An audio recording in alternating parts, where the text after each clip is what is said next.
بسم اللہ الرحمن الرحیم۔ السلام علیکم ورحمۃ اللہ وبرکاتہ۔ رب شرح لی صدری ویسر لی امری واحلل عقدۃ من لسانی یفقہوا قولی۔ ترجمہ قرآن مجید کا سلسلہ آگے بڑھاتے ہوئے آج ہم سورہ یوسف کی آیت نمبر 73 سے 79 تک کا ترجمہ پڑھیں گے۔ آیت نمبر 73۔ انہوں نے کہا، اللہ کی قسم، تم کو خوب علم ہے کہ ہم ملک میں فساد پھیلانے کے لیے نہیں آئے اور نہ ہم چور ہیں۔ برادران یوسف علیہ السلام چونکہ اس منصوبے سے بے خبر تھے جو حضرت یوسف علیہ السلام نے تیار کیا تھا، اس لیے قسم کھا کر انہوں نے اپنے چور ہونے کی اور زمین میں فساد برپا کرنے کی نفی کی۔ آیت نمبر 74۔ انہوں نے کہا کہ اچھا، چور کی سزا کیا ہے اگر تم جھوٹے ہو؟ آیت نمبر 75۔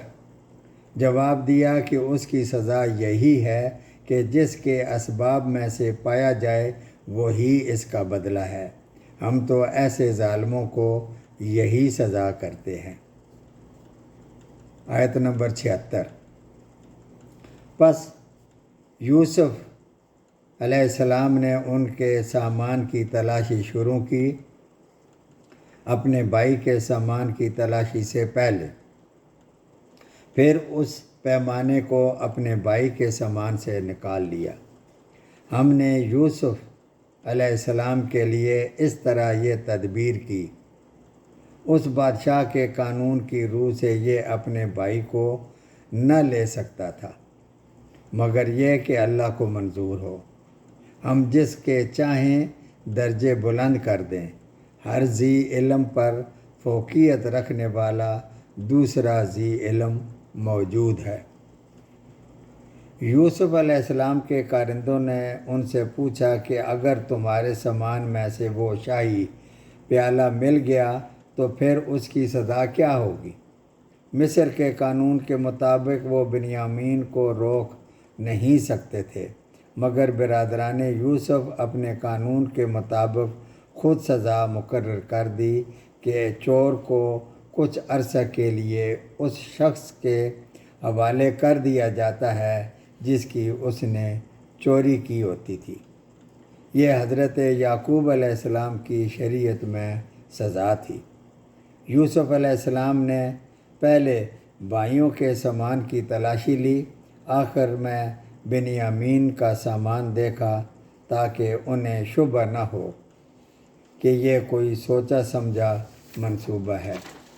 اللہ تعالیٰ فرماتے ہیں کہ ہم نے وحی کے ذریعے یوسف علیہ السلام کو یہ تدبیر سمجھائی۔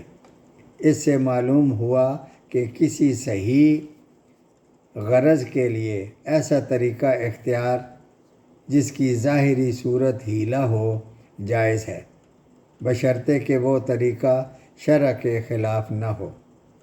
آیت نمبر 77۔ انہوں نے کہا کہ اگر اس نے چوری کی تو کوئی تعجب کی بات نہیں، اس کا بھائی بھی پہلے چوری کر چکا ہے۔ یوسف علیہ السلام نے اس بات کو اپنے دل پر رکھ لیا اور ان کے سامنے بالکل ظاہر نہیں کیا۔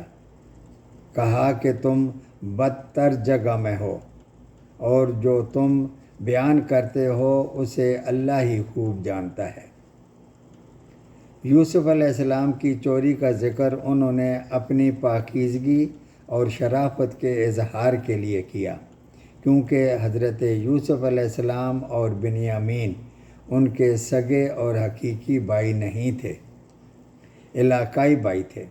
انہوں نے اپنے آپ کو تو نہایت با اخلاق اور با کردار باور کرایا اور یوسف علیہ السلام اور بنیامین کو کمزور کردار کا اور دروغ گوئی سے کام لیتے ہوئے انہیں چور اور بے ایمان ثابت کرنے کی کوشش کی۔ یوسف علیہ السلام کسی مصلحت کی تحت خاموش رہے۔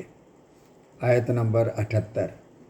انہوں نے کہا کہ اے عزیز مصر، اس کے والد بہت ہی بڑی عمر کے بالکل بوڑھے ہیں۔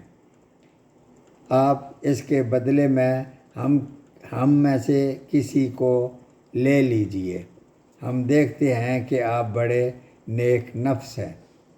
آیت نمبر 79۔ یوسف علیہ السلام نے کہا کہ ہم نے جس کے پاس اپنی چیز پائی ہے اس کے سوا دوسرے کی گرفتاری کرنے سے اللہ کی پناہ چاہتے ہیں۔ ایسا کرنے سے تو ہم یقیناً ناانصافی کرنے والے ہو جائیں گے۔